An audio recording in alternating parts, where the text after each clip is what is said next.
Hello. आज के video में हम लोग ज्योमेट्री को आगे कंटिन्यू करेंगे और ट्रायंगल्स का डिस्कशन चालू करेंगे। सबसे पहले ट्रायंगल को क्लासिफाई कर लेते हैं। तो आप on the basis of angle triangle को तीन टाइप में क्लासिफाई कर सकते हैं। One is acute angled triangle, second is obtuse angled triangle, and third is right angled triangle। अब ये क्या होता है? तो acute angled triangle उसको कहते हैं जिसमें सारे एंगल्स 90 डिग्री से कम हो। All the angles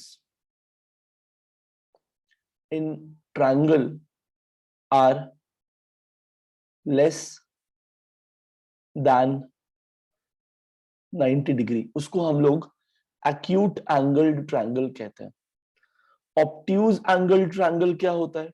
जिसमें एक एंगल 90 से ज्यादा हो और बाकी दोनों एंगल्स 90 से कम हो। One of the angles is more than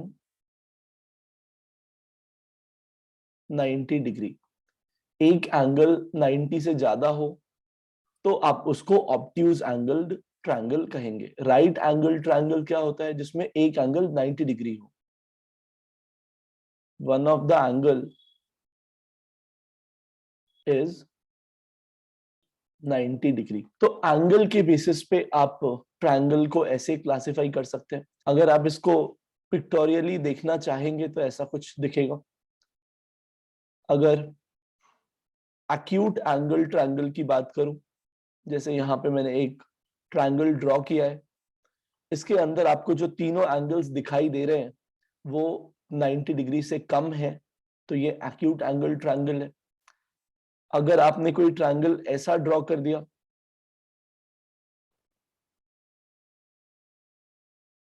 तो इस ट्रायंगल में आपको एक एंगल 90 से ज्यादा दिख रहा है, ये वाला, और इस वजह से आप इसको क्या बोलेंगे?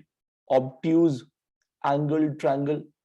और अगर एक एंगल आपको 90 डिग्री दिखे तो आप वैसे ट्रायंगल को राइट एंगल्ड ट्रायंगल बोल सकते हैं। This is right angled triangle. Triangle को हम लोग on the basis of length of side भी क्लासिफाई कर सकते हैं। Classification on the basis of length of sides, on the basis of length of sides। यहां तीन तरह का ट्रायंगल हो सकता है। स्केलीन ट्रायंगल, आइसोसेलेस ट्रायंगल और equilateral triangle.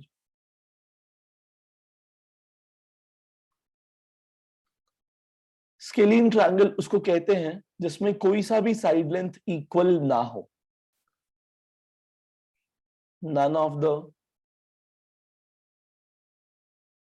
Side lengths are equal. जब आप कोई ट्रायंगल ड्रॉ करते हैं तो उसमें तीन साइड होता है।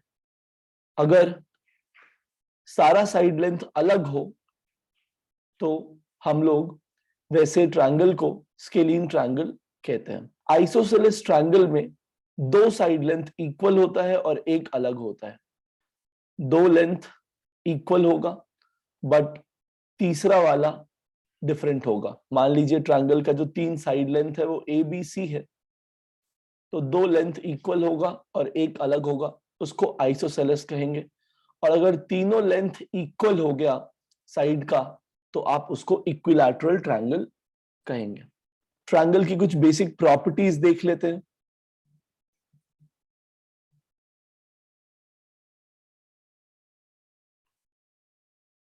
सम of angles in a triangle is 180 degree. Basic property है बट काफी यूजफुल है। अगर आप कोई ट्रायंगल ड्रॉ कर रहे हैं तो उसके अंदर जो 3 एंगल्स आएंगे उसका सम 180 डिग्री होगा। अगर ये अल्फा है, ये बीटा और ये गामा है, then the sum of the angles will always be 180. दूसरा property, if two sides are equal, if two sides are equal, the opposite angles are equal and vice versa.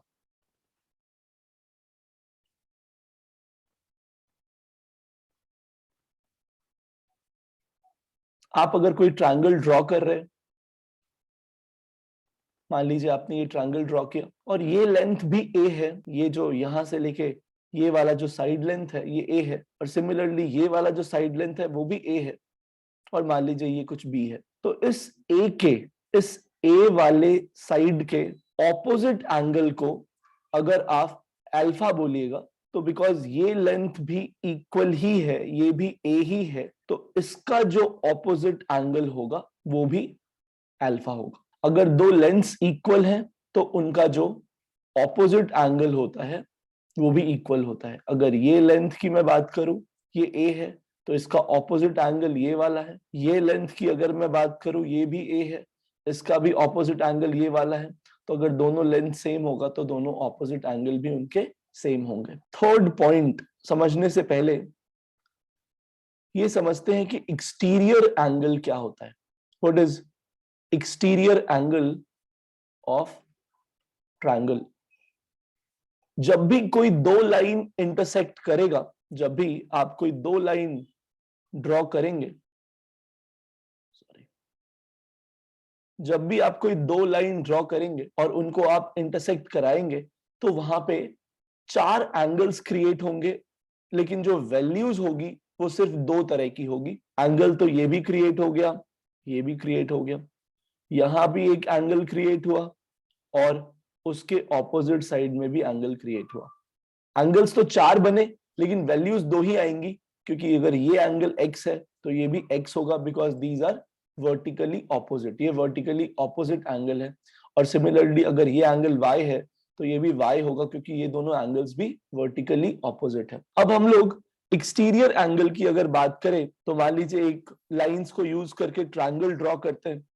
मान लीजिए आपने ऐसा 3 लाइन यूज किया triangle को draw करने के लिए, तो आपको पता है कि हर इंटरसेक्शन पे 2 तरह का एंगल क्रिएट हुआ होगा। जैसे अगर मैं इस इंटरसेक्शन की बात करूं, अगर मैं इस इंटरसेक्शन की बात करूं तो यहाँ पे 2 तरह का एंगल क्रिएट हुआ है। एक ये वाला एंगल है, अगर ये x है तो ये वाला एंगल भी क्या होगा, x होगा। और ये वाला एक एंगल और क्रिएट हुआ है, अगर ये y है तो ये भी y होगा। अब आप ये देखिए कि ट्रायंगल के अंदर वाला एंगल कौन सा है, तो वो आपने कह दिया कि ये x ट्रायंगल के अंदर मुझे दिखाई दे रहा है, तो आप इस वाले x को भी छोड़ दीजिए। उसके अलावा जो 2 एंगल्स क्रिएट हुए उनको आप बोलिएगा exterior angle of the triangle. Exterior angle को देखने के लिए कितना जगह होगा, 6 जगह होगा, क्योंकि जैसा ये लाइन पे इंटरसेक्शन हुआ वैसा ही यहाँ भी लाइंस का इंटरसेक्शन हुआ है। यहाँ भी 2 तरह का एंगल क्रिएट हुआ है, एक ये वाला जो इसके इक्वल होगा, अगर ये y होगा तो ये भी y होगा, और एक एंगल ये यहाँ पे क्रिएट हुआ है, अगर ये z होगा तो उसका ऑपोजिट एंगल ये वाला भी z होगा। इसमें फिर से 2 तरह का एंगल है, y और z। इसमें जो y है वो आपको अंदर दिखाई दे रहा है, अगर वो अंदर है तो वो तो इंटीरियर एंगल हो गया ट्रायंगल का, तो ये जो z होगा ये आपका एक्सटीरियर एंगल हो जाएगा।